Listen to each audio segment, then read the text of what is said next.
सद्गुरु तुकया ज्ञानदीपा, नमो सद्गुरु सच्चिदानंद रूपा, नमो सद्गुरु भक्त कल्याण मूर्ती, नमो सद्गुरु भास्करा पूर्ण कीर्ती. गुरुर्ब्रह्मा गुरुर्विष्णू गुरुर्देवो महेश्वरा, गुरुर साक्षात परब्रह्म तस्मै श्री गुरवे नमः.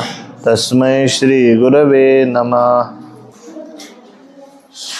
आहा कटा त्याचे करीती पितर, वंशी दुराचार पुत्र झाला. गळेची ना गर्भ नव्हेची का वांज, माता त्याची लाज लावा पापी. परपिडे परद्वारी सावधान, सादरची मन अभाग्याचे. न मिळता निंदा चहाडी उपवास, संग्रहावे दोष सकळही. परोपकार पुण्य त्या वावडे, विषाचे ते किडे दुग्धी मरे. तुका म्हणे विटाळाचीच तो मूर्ती, दया क्षमा शांती नातळे त्या. श्रीमंत श्री जगद्गुरु तुकाराम महाराज प्रस्तुत अभंगामध्ये जे लोक भक्ती करत नाहीत, परमार्थ करत नाहीत, तर अशांचे जे पितर आहेत, तर ते पितर त्या ठिकाणी आक्रोश करतात आणि अशांच्या कुलामध्ये त्या ठिकाणी दुष्ट संतती जन्माला येते. याविषयीची मीमांसा आजच्या या अभंगामध्ये केलेली आहे. बघा, प्रत्येकाला असं वाटतं की आपल्या कुळामध्ये चांगली संतती जन्माला आली पाहिजे, आहे का नाही? मग चांगली संतती जन्माला यावी हे जर प्रत्येकाला वाटत असेल, तर त्याच्यासाठी काही चांगले कर्मही आपले असले पाहिजे, आहे की नाही? जर कर्मच जर चांगले नसतील, तर पोटी येणारी जी संतती आहे ही चांगली येईल का? नाही. आणि म्हणून बघा, एका अभंगामध्ये तुकोबारायांनी ज्या कुळामध्ये चांगले संतती जन्माला येते, तर त्याचं वर्णन करतात की कुळी कन्या पुत्र होती जे सात्विक, तयाचा हरिक वाटे देवा. की ज्या कुळामध्ये कुळी कन्या पुत्र होती जे सात्विक, ज्या कुळामध्ये कन्या म्हणजेच मुली लेकी ह्या सात्विक जन्माला येतात, ज्या कुळामध्ये सात्विक मुलं जन्माला येतात, तर असे जे काही आहेत, तर अशांचा हरिक देवताधिकांना सुद्धा वाटत असतो. मग तुम्ही म्हणाल की कुळामध्ये सात्विक संतती जन्माला येण्यासाठी आम्हाला काय करावं लागेल? तर सात्विक संतती जर तुम्हाला जन्माला घालायची असेल, तर त्याच्यासाठी आई आणि वडिलांना दोघांना सुद्धा तपश्चर्या करावी लागेल. म्हटले तपश्चर्या म्हणजेच काय? अहो, ज्यावेळेस ती संतती तुमच्या गर्भामध्ये असते, तर तुमचे आचार, तुमचे विचार, तुमचं वागणं, तुमचं बोलणं, ह्या सर्व गोष्टी चांगल्या असल्या पाहिजे. काय? मग तुम्ही म्हणाल, महाराज अहो, गर्भामध्ये बालक असताना त्याचा आणि त्या संस्काराचा काय परिणाम होतो? आम्ही जी क्रिया करतो ही तर बाहेर क्रिया करतो की नाही आपण, त्याचा आणि त्या गर्भाचा काय संबंध आहे? पण संबंध आहे. कारण आईच्या गर्भामध्ये जो बालक राहतो तर त्याची जी नाळ असते ती कोणासोबत जुडलेली असते? आई सोबत जुडलेली असते. मग आई जशी असेल तशी संतती होत असते, आहे का नाही? बघा, उदाहरण सांगायचं झालं तर हिरण्यकश्यपू जो होता तर हा कोण होता? राक्षस होता, दैत्य होता. मग दैत्य असताना सुद्धा त्याच्या पोटी भक्त प्रल्हाद कसा जन्माला आला? असा प्रश्न निर्माण होतो की नाही? अहो, दुष्ट असणारा माणूस जो राक्षस प्रवृत्तीचा आहे त्याला राक्षस म्हणून ओळखला जातं. केवळ राक्षस नाही तर तो दैत्यांचा राजा आहे. मग अशा दैत्य कुलामध्ये भगवान श्री हरी विष्णूचा भक्त कसा जन्माला येईल? असा जर प्रश्न तुम्हाला निर्माण झाला असेल तर त्याच्या मागे एकमेव कारण होतं. असं सांगतात की एकदा हिरण्यकश्यपू हा तपश्चर्येला गेला असताना हिरण्यकश्यपूने एवढी भयंकर तपश्चर्या केली की ती तपश्चर्या करत असताना खूप काळ निघून गेला, परंतु अजूनही हिरण्यकश्यपूने आपली तपश्चर्या करायची सोडली नाही. इकडे इंद्राचं सिंहासन हालू लागलं. इंद्राला असं वाटलं की हा हिरण्यकश्यपू कदाचित माझी जागा घेण्यासाठी इंद्रपद त्याला प्राप्त व्हावं याच्यासाठी हा नक्कीच तपश्चर्या करत आहे आणि मग याच्या तपश्चर्येमध्ये कुठेतरी बाधा आणली पाहिजे. काय? कारण हिरण्यकश्यपूची जी धर्मपत्नी होती तिचं काय नाव होतं? कयाधू माता.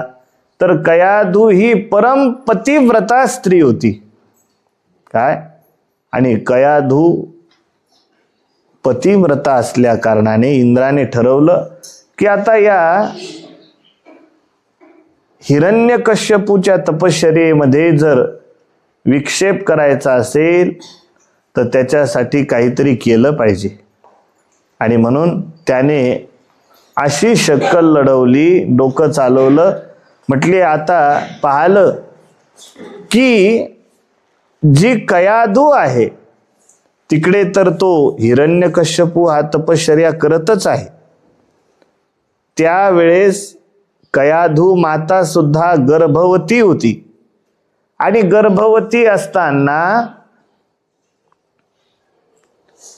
इंद्राने त्या कयाधूला आकाश मार्गाने घेऊन तो चालला होता. काय? कयाधू माता त्याला सोड मला, सोड मला, सोड मला असं करत होती. कोणाला तरी मदतीचा हात मागत होती आणि मध्येच आकाश मार्गाने जाताना नारदजींचा आश्रम लागला आणि नारदांचा आश्रम लागला आणि नारदाने पाहिलं की देवराज इंद्र हा आकाश मार्गाने हिरण्यकश्यपूच्या पत्नीला कयाधूला घेऊन जात आहे. नारदाने थांबवलं, त्याला म्हटले इंद्र थांब. म्हटले मुनिवर नमस्कार करतो. कोणी साधू संत भेटले तर आपण नमस्कार केला पाहिजे. इंद्राने सुद्धा नमस्कार केला. म्हटले महाराज आपण मला थांबवलं. म्हटले काय आज्ञा आहे? अरे म्हटले काय करतोयस तू? म्हटले महाराज ही हिरण्यकश्यपूची पत्नी आहे, हिच्या गर्भाचं तेज पहा तुम्ही. हिचा गर्भ हा बाहेरून सुद्धा तेजस्वी आहे. नक्कीच कोणीतरी अतिशय तेजस्वी राक्षसीच्या पोटामध्ये असला पाहिजे आणि मी हिला मारून टाकण्यासाठी चालवलंय. अरे म्हटले बाबा, अरे हिच्या गर्भामध्ये जो बालक आहे हा भगवान विष्णूचा परम भक्त आहे. म्हटले महाराज अहो काय सांगता तुम्ही?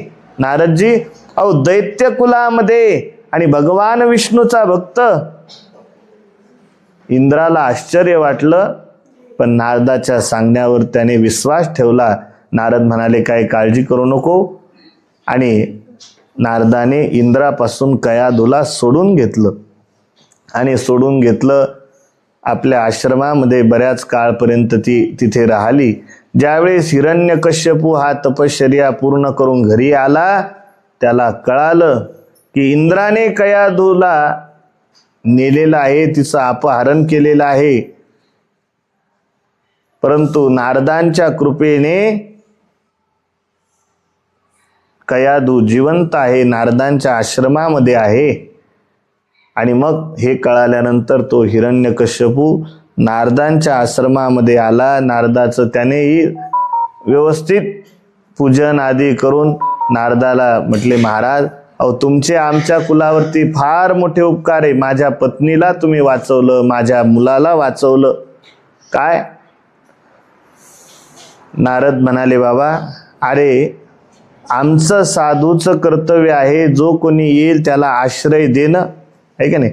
आश्रम शब्दाचा अर्थ होतो आहाश्रमगतः इति आश्रम. जिथे गेल्यानंतर श्रमाची निवृत्ती होते त्याला काय म्हणतात? आश्रम.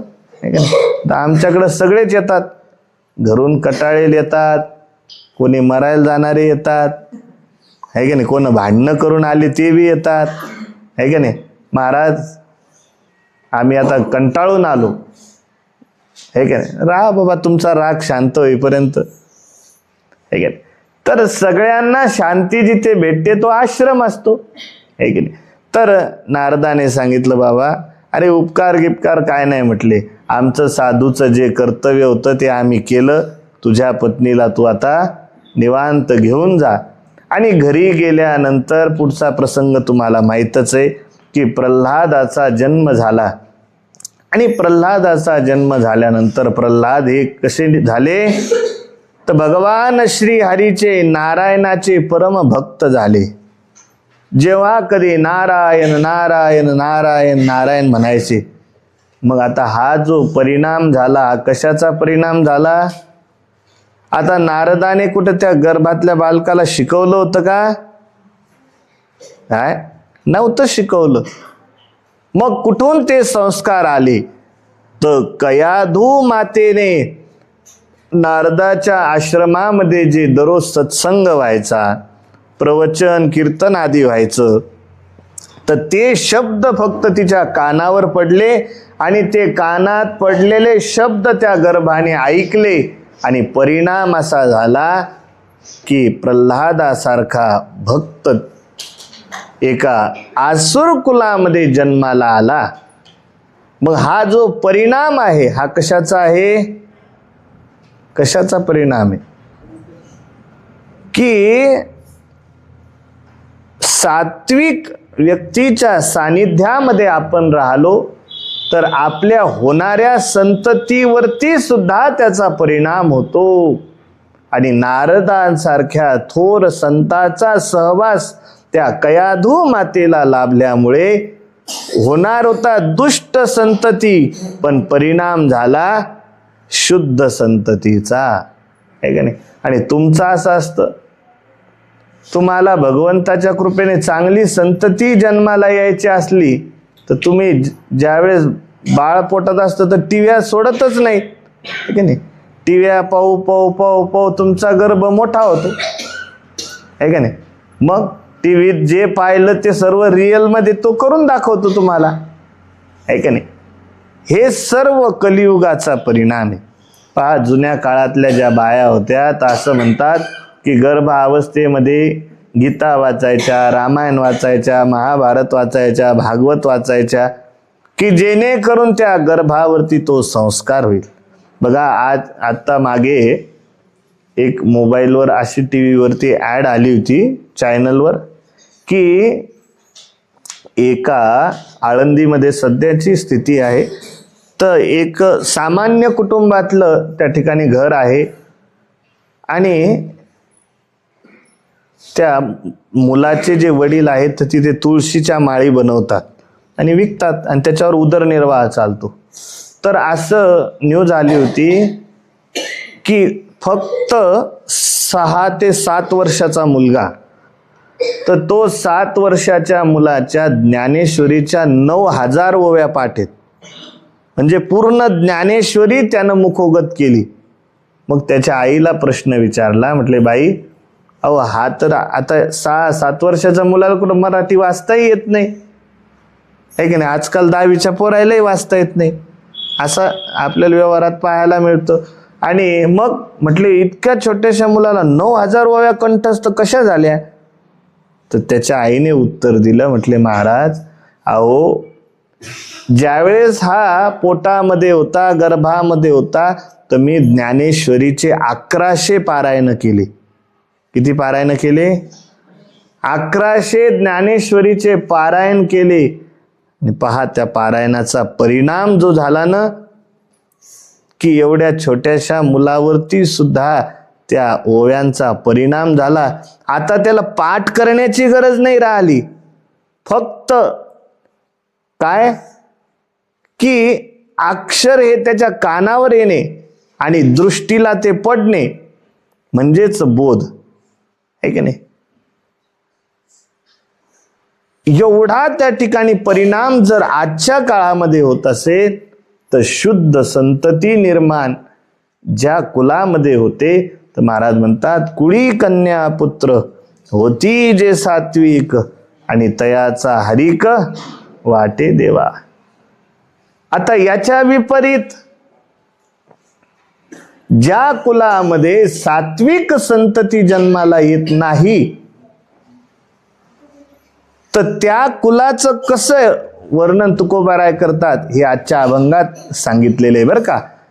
तर तुकोबाराय म्हणतात, आहा कटा त्याचे करीती पितर,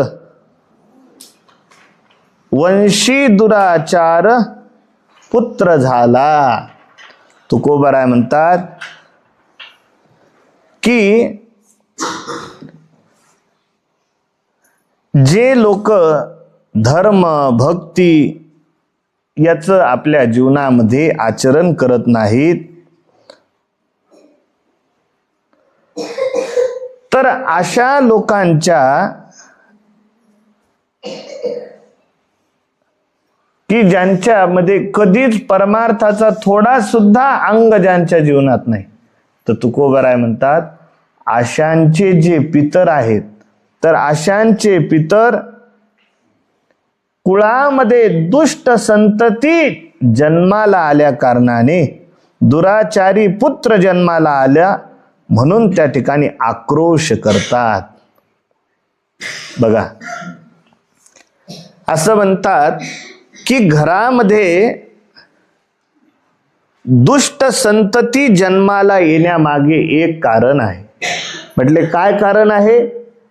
तर तुमचे पितर जर तुमच्यावर नाराज असतील ना, तर तुमच्या घरामध्ये दुष्ट संतती जन्माला येते. आणि दुष्ट संतती जन्माला येण्यामागे कारण हे आहे की त्या पितरांना असं वाटतं की आपल्या घरचा जो वंश आहे, तर तो वंश संपला पाहिजे.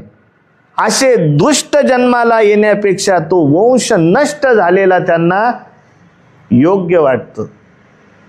मग पितरांना जर समाधानी सुखी ठेवायचं असेल, तर त्याच्यासाठी आपण पाहतो पितृपक्षामध्ये तुम्ही पितरांना पिंडदान वगैरे करता की नाही, तर पण आधी करतो आपण.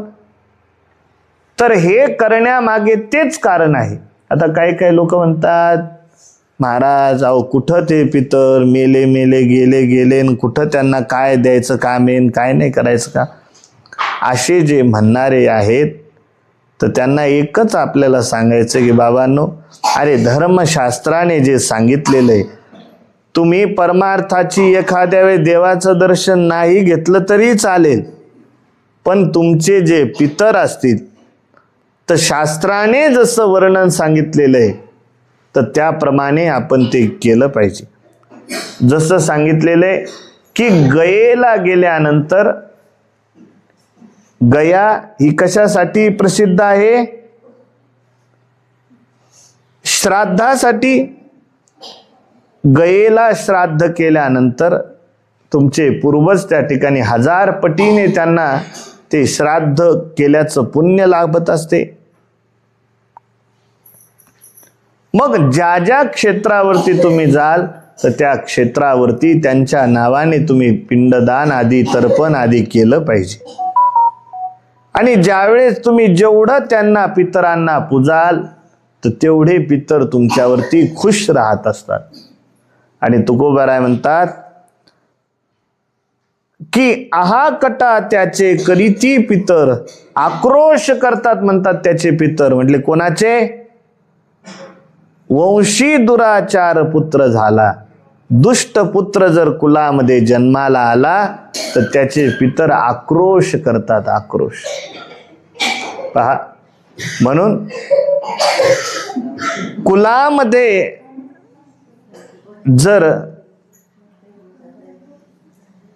चांगली संतती जन्माला येत नसेल तर तुकोबाराय म्हणतात की गळेची ना गर्भ नव्हेची का वांज, माता त्याची लाज लावा पापी.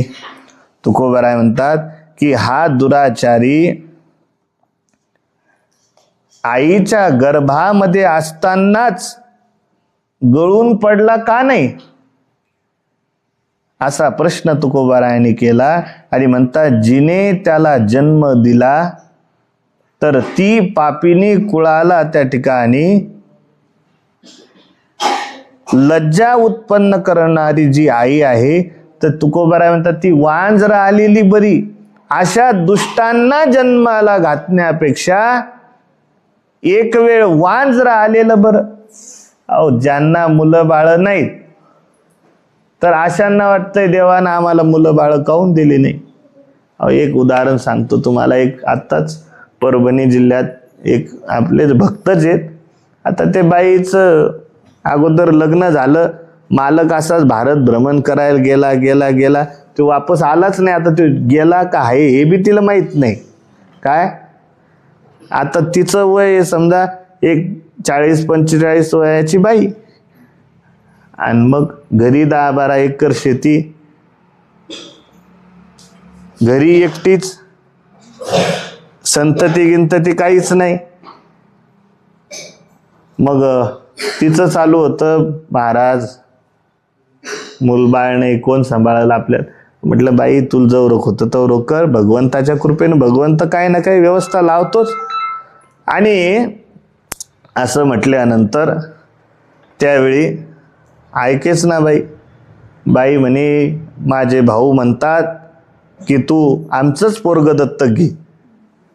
म्हटलं बा घे बा, तू इच्छा. आम्ही खूप समजावलं तिला, बाबांनी समजावलं. अगं म्हटले कशाला, देवानं तुला जसं ठेवलं तसं राय, कशाला डोक्याला ताण घेते उगच. काय नाही नाही मला पोरग दत्तक घ्यायचं. बरं मग आता दत्तक घ्यायचं ना तर दत्तक पोरग केवढं घेत असतात? छोट. दत्तक पोरग घेतलं बाईनं 21 वर्षाचं.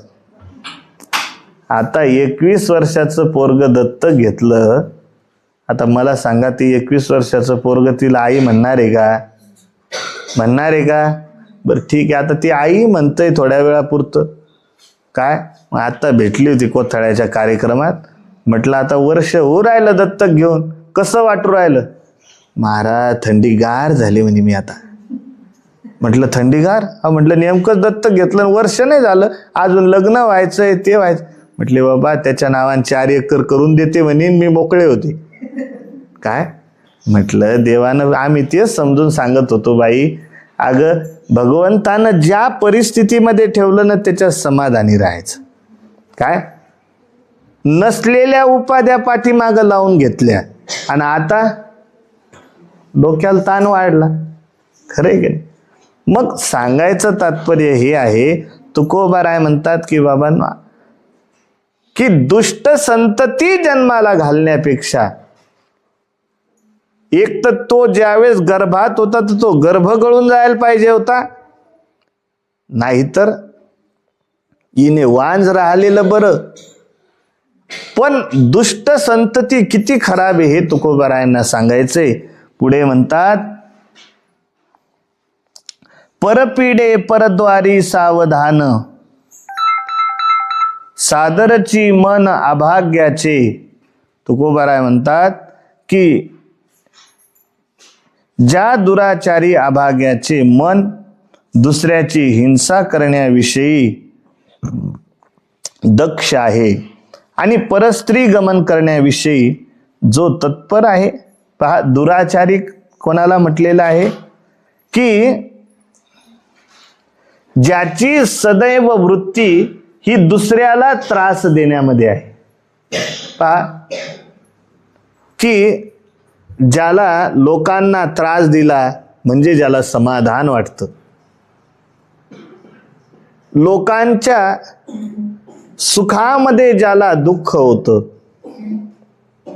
असा जो व्यक्ती आहे त्याला दुःखी हे काय म्हटलेलं आहे, दुष्ट म्हटलेलं आहे. तर सांगतात तुकोबाराय म्हणतात की ज्या दुराचारी अभाग्याचे मन दुसऱ्याची हिंसा करण्याविषयी सदैव तत्पर राहते, म्हणजे ज्याला सदैव दुसऱ्याला कायिक वाचिक मानसिक त्रासच द्यावा वाटतो, हिंसा करावी वाटते, आणि त्याचप्रमाणे परस्त्री गमन करण्याविषयी जो तत्पर आहे. परस्त्री म्हणजे काय, दुसऱ्याच्या पत्नीविषयी ज्याच्या ती प्राप्त व्हावी याच्याविषयी ज्याचं मन सदैव तत्पर आहे, असा दुष्ट त्या ठिकाणी तुकोबाराय म्हणतात. न मिळता निंदा चाहाडी उपवास संग्रहावे दोष सकळ ही एखाद्या वेळी दुसऱ्याची निंदा व चहाडी करावयास मिळाली नाही तर त्या दिवशी उपवासी राहिल्यासारखं त्याला वाटतं. पहा, जसं आपल्याला खायला नाही भेटलं तर आपल्याला काय वाटतं की आज काही जेवायला भेटलं नाही.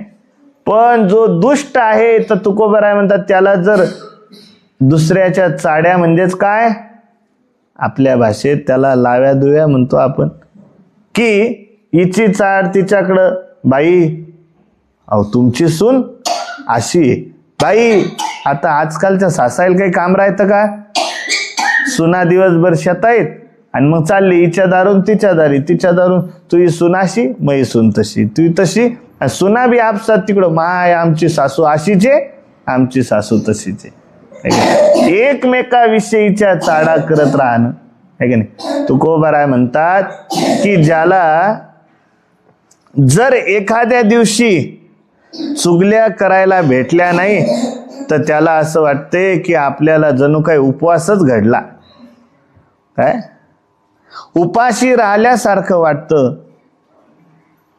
व सर्व दोषाचं संग्रह करणे जो स्वतःचे कर्तव्य समजतो. की सर्व जेवढेही त्या ठिकाणी दुष्ट गुण असतात तर महाराज म्हणतात त्याला असं वाटतं की सर्व वाईट गुण माझ्यातच आले पाहिजे. दोषाचा संग्रह, वाईट गुण, दारू पिणे, व्यसन करणे, पुड्या खाणे, आता हे वाईटच संस्कार आहे की नाही, वाईट लोकांच्या संगतीत राहणे, हे जेवढे वाईट दोष असतील तर त्याला वाटतं ते सर्व माझ्याजवळच राहिले पाहिजे. आणि तुकोबाराय पुढे म्हणतात की परोपकार पुण्य त्या वावडे विषाचे ते किडे दुग्धी मरे.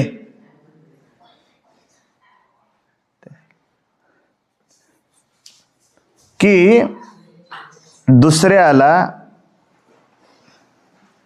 परपिडे परद्वारी काय परोपकार पुण्य त्या वावडे, की दुसऱ्यावरती उपकार करणं याला काय म्हणतात, परोपकार आहे का नाही.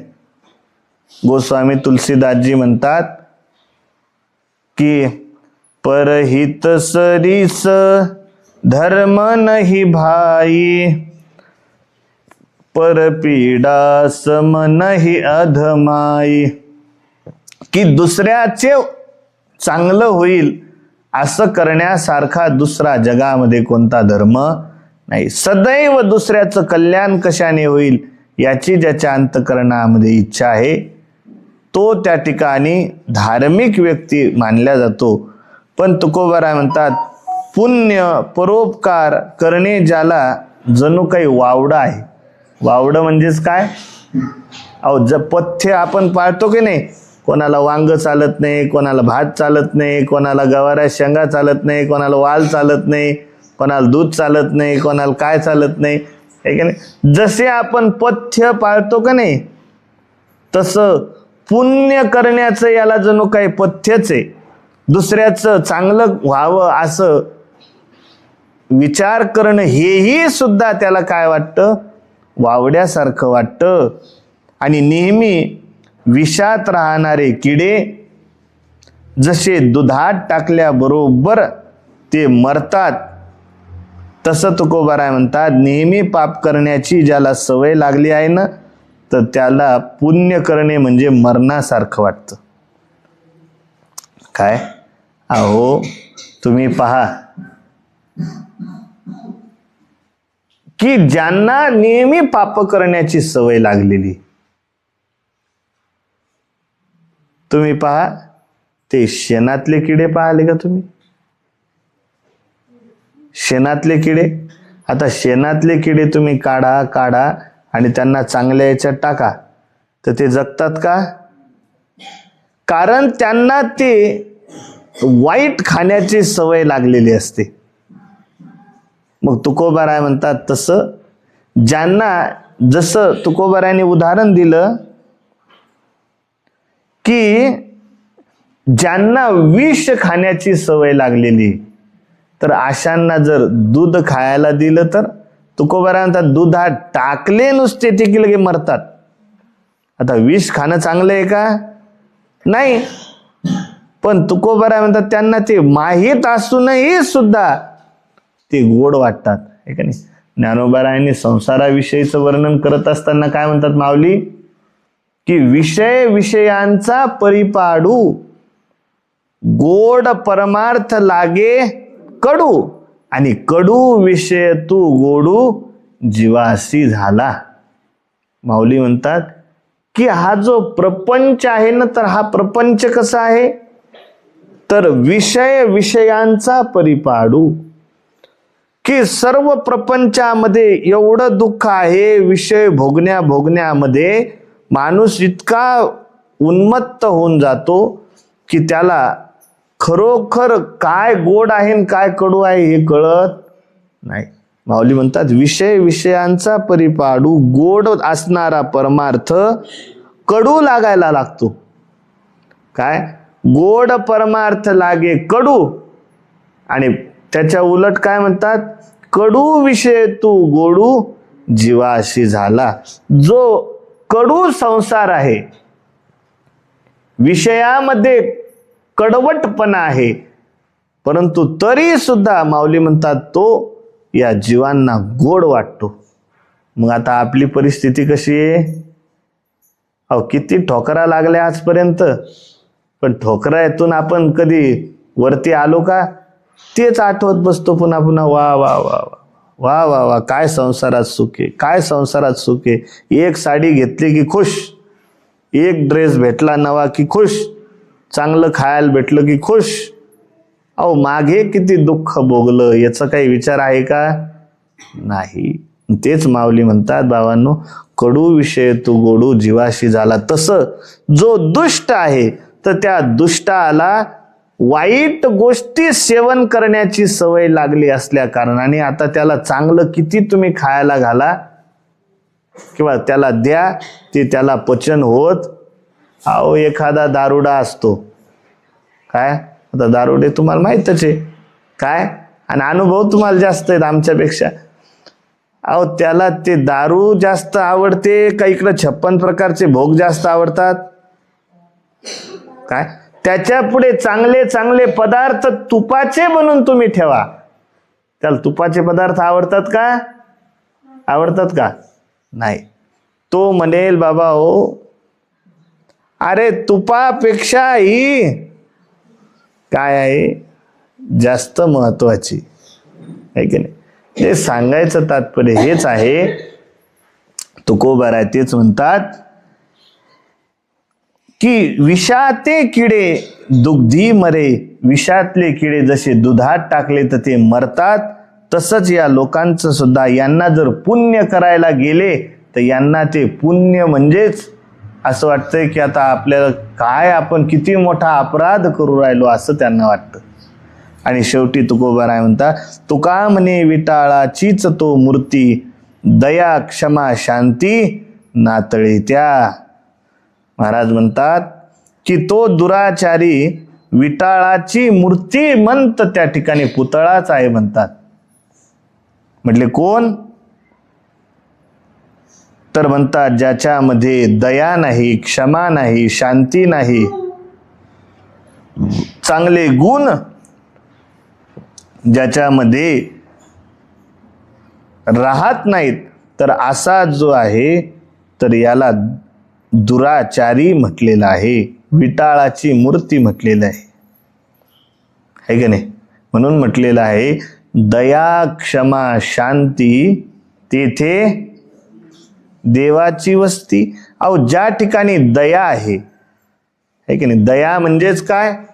दया करणे जे पुत्राची तेची दासा आणि दासी. अहो जेवढं प्रेम आपलं आपल्या स्वतःच्या पोटच्या पुत्रावर असतं, तेवढं प्रेम हे आपल्या सेवकावर नौकरावरही असलं पाहिजे. ही दया आहे. काय म्हणतात? दया करणे जे पुत्राशी तेची. हा जो तेची शब्द आहे का नाही, तेच प्रेम कोणासोबत असलं पाहिजे? दासा आणि दासी. तुमच्या सेवकासोबतही तसंच प्रेम आहे काय? नाही तर नौकराला नौकर म्हणून हिनवायचं आणि स्वतःच्या पुत्राला प्रेम लावायचं, तर ही दया होईल का? नाही. म्हणून म्हटलेलं आहे दया धर्म का मूल है, पाप मूल अभिमान, तुलसी दया न छोड़िए सब घट में. काय की तुलसीदासजी म्हणतात की बाबांनो, दया धर्म का मूल है. दया ज्याच्या अंतकरणामध्ये आहे तर त्याने समजावं की आपण धर्माचं आचरण करत आहोत. मग दया ही अशी करायची नसते. कशी करायची असते? तुमच्या वापरलेल्या वस्तू चालले, मग दया आली म्हणून भिकाऱ्याला द्यायच्या, असं नाही. जे द्यायचं ते शुद्ध अंतकरणाने चांगलं द्यायचं. तर बरेच लोक आम्हाला फोन करतात, महाराज आम्हाला कपडे घेऊन यायचे. एका बाईने फोन केला, म्हणे महाराज पोरायसाठी कपडे आणे. म्हणलं वा चांगली गोष्ट, दिवाळी आली आता, लेकरायसाठी कपडे घे घेऊन. मग म्हणे ते जरा लहान मोठे असतील त्याच्यात. लहान मोठे तर मला काही एकदम समज. मी म्हटलं लहान मोठे म्हणजे कसे? ते म्हणे काही लहान पोरायचे, काही मोठ्या माणसायचे. मी म्हटलं वापरलेले कपडे काय? हो पोर आमच्या घरच्या माणसाने वापरलेले आहेत. अरे म्हटलं बाबा द्यायचे नसेल तर कशाला देते? पण ते लहान लेकरायला कुठं? अरे इनमी 200-300 रुपयाचा ड्रेस असेल एखादा, 10 घ्यायचा तर एकालाच घे माय, पण द्यायचं तर कसं दे? चांगलं दिलं पाहिजे आहे का?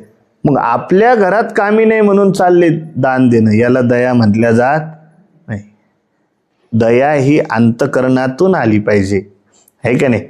आणि म्हणून साधू कोणाला म्हटलेलं आहे की सर्वाभूती दया आणि साधू म्हणावे ऐसिया. एकनाथ महाराज म्हणतात की सर्वांच्या ठिकाणी ज्याच्या अंतकरणामध्ये दया, थोडस दुसऱ्याचं दुःख पाहिलं की ज्याचं अंतकरण द्रवीभूत होतं, ती दया आहे. आणि म्हणून तुकोबाराय म्हणतात की दुराचारी कोण आहे? तर ज्याच्या अंतकरणात दया नाही. क्षमा म्हणजेच काय की एखाद्याने जर अपराध केला असेल तर त्या अपराधाला माफ करणे, याला काय म्हणतात? क्षमा. म्हणून म्हटलेलं आहे काय? हो, करा क्षमा अपराध महाराज तुम्ही सिद्ध. अहो क्षमा करणं हा सुद्धा मोठा एक गुण आहे. प्रत्येकालाच माणसाला माफ करता येत नसतं. काही लोक असे असतात, तुम्हाला तर व्यवहारात माहिती की त्यांच्या डोक्यामध्ये एखाद्याने जर काही त्यांचा गुन्हा केला, इतकं पक्क ध्यानात ठेवतात, इतकं पक्क ठेवतात की मरेपर्यंत ते विसरत नाही. आता आम्हाला काय, आम्हाला असं करावं लागतं. आता एवढं मोठं चालवायचं म्हटलं, एखाद्याचा गुन्हा जाऊ दे बाबा, चला ठीक आहे, आता गुन्हा झाला, आता पुढं करायचा नाही, चला सोडा मागं, चला पुढं. पण तुमचं तसं आहे का? पक्कच ध्यानात ठेवता, हा हे आमच्या लग्नात आले नव्हते का, आता का त्यांच्या घरी डबल तर जाणार नाही, पाय तर ठेवणार नाही. ठेवता का तुम्ही? अरे का एखाद्या चुकून हुकून असं तसं झालं तर गोष्टी वेगळ्या असतात, पण आपल्या डोक्यामध्ये कोणाला माफ करण्याची वृत्ती सहजासहजी निर्माण होत. आणि माफ करण्यासाठी सुद्धा अंतकरण मोठं लागत असतं. आपलं अंतकरणच संकोचित आहे, त्याच्यामुळं आपण विशाल अंतकरणाने कोणाला माफ करू शकत. मग माफ करण्यासाठी अंतकरणाला मोठं करा. आणि मग तेच तुकोबाराय म्हणतात की दया, क्षमा, शांती. शांती सुद्धा पाहिजे. हे तीनही गुण ज्याच्या ठिकाणी नसतात त्याला काय म्हटलेले? दुराचारी म्हटलेले. आणि तेच तुकोबाराय म्हणतात की असे जी दुराचारी संतती ज्या कुलामध्ये जन्माला येते, तर आहाकटा त्याचे करीती पितर, वंशी दुराचार पुत्र झाला. आक्रोश करतात म्हणतात त्याचे पितर. बस. पुंडलिक वरदा हरी विठ्ठल श्री ज्ञानदेव तुकारा गोपाल कृष्ण भगवान की जय. श्री गुरुदेव भगवान की जय. काशी विश्वनाथ भगवान की जय. ओम नमः पार्वती.